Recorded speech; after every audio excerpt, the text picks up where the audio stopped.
My name is Santiago. I'm calling from Spain. The name of my magazine is CINEMANIA. So pleased to be here with you. How are you? Good, thank you. I'm so excited, really. I admire your careers. I admire you both as actors. I admire your work on this show. It's one of the greatest. I don't know. I think it's one of your greatest pieces of work. Congrats on that. Um, I was wondering, how do you, as actresses, how do you, are you scared that you have put so much effort into this?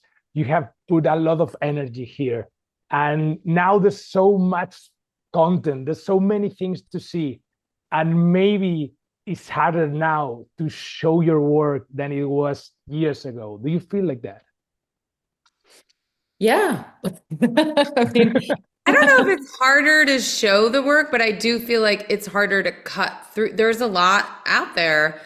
And the other thing that we're competing with now is like short attention span and YouTube and TikToks, right? So I think it's about we need to keep creating things with high entertainment value and like deep connection to our audience. And I feel like we've got that with this show. So it's exciting to be presenting something that has the potential to cut through and to interest and invest the audience in the work.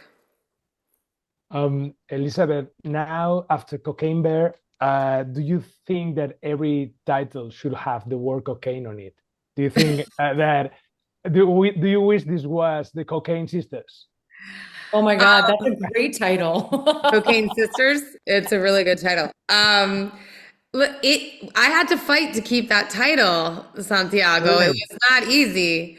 So I'm not sure the world is ready for cocaine in all the titles. But it was a great hook, and it lived the hopefully the bear lived up to the title Cocaine Bear.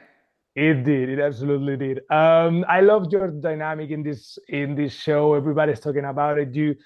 Um, we are rooting for you all the time. We love you as sisters, and I don't know if that's easy as a performer. Let me put you an example. Imagine that you are doing a scene together, and one of you did amazing. One of you did great, and the other one, it was great. It was good. It was okay.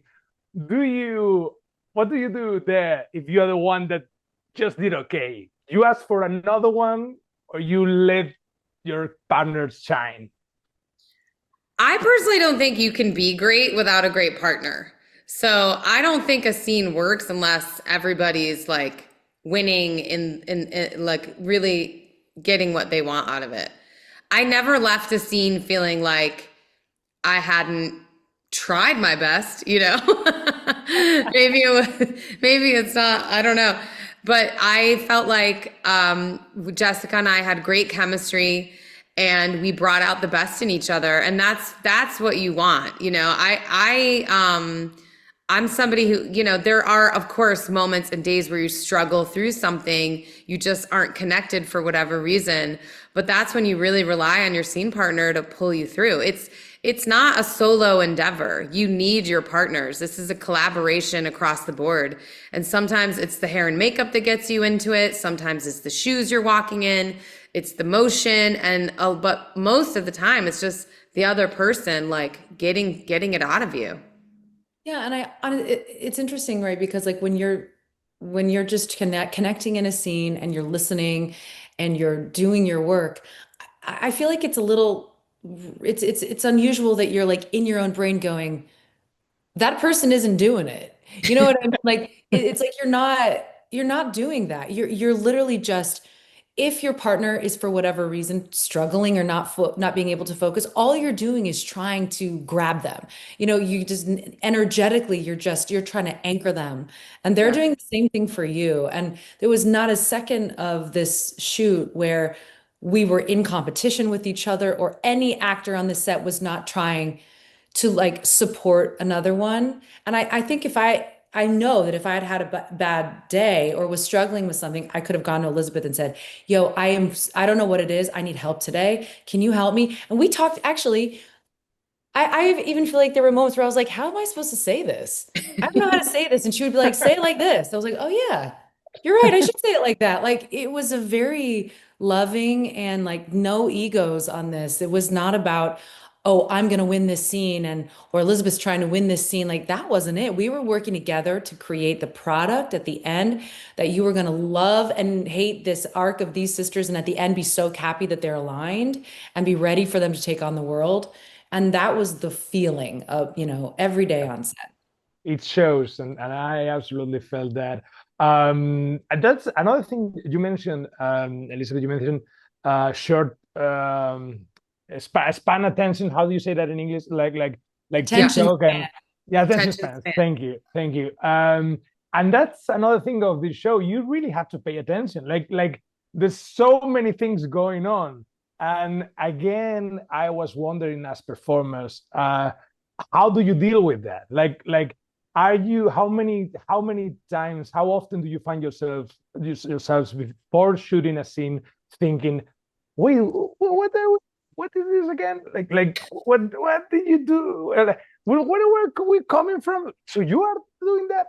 How often does that happen? On a show like this that's very complex, where it's unclear who knows what when, there were like literal timelines being kept behind the scenes so that we could be like, what do we know today? And when did we learn it? And how did we know it? And because we're dropping clues for the audience across the series. I really recommend watching it twice because the whole time I just kept thinking, by the time people get to the end, I want them to be able to go back and go, oh, okay, she said this, and then this clue, and then that thing happened, so that the audience feels satisfied that we laid it out for you. You could have helped us solve this. Did you get it or not? I'll do that. I'll do that, and I'll let you know.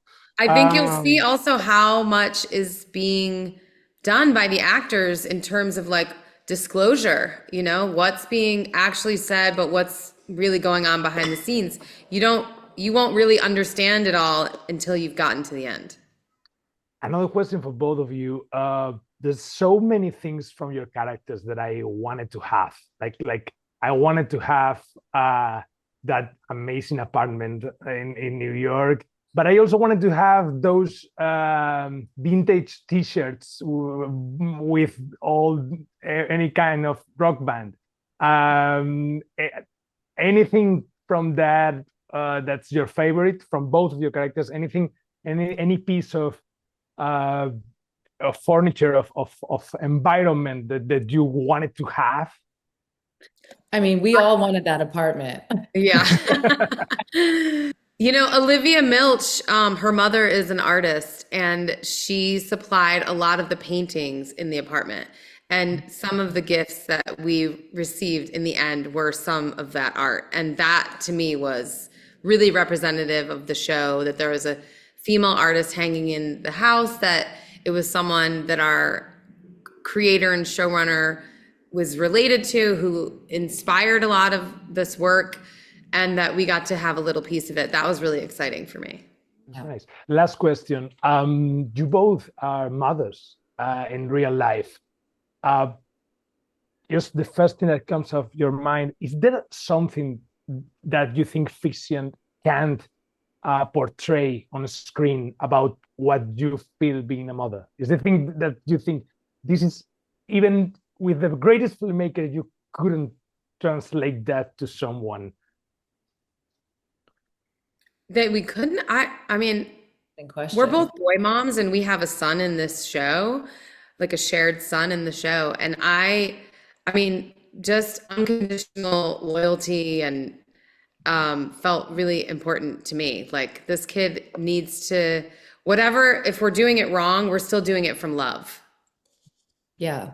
I mean, it's interesting, right? Like Max, incredible actor, amazing young man. We love him. We just can't wait to see what else he's doing in his life. But he's not our son. Like, we're not really. So I'm thinking about like the way to really portray those like unknowable nuances and kind of abstract ideas of what it is to like be close to a child and a child be close to you. Like, I wonder what it would look like to see someone and their real child interacting. Like I was thinking, isn't in 40-year-old version, don't they have their real kids in there? No, no, this is 40. This is 40. This Yeah. is 40. Their real kids are there, right? Yeah. There's Yeah. something about, Yeah. Leslie Mann's daughters are. Yeah. there's something about that relationship that I remember watching. I was like, wow, there's something different about this relationship. But like, there's something so familiar to these people. And I loved seeing like parents and their real kids expressing familyhood or whatever. That if you, because there is something missing when you don't know that child from the very beginning, just because you're not his mom. I mean, what are you going to do? It's like they don't know you, they don't trust you like that yet. And so maybe there's that, like what can't be told is really the relationship, the real relationship between a mother and their real kid. And you can see that in that movie. And it's like a fun comedy.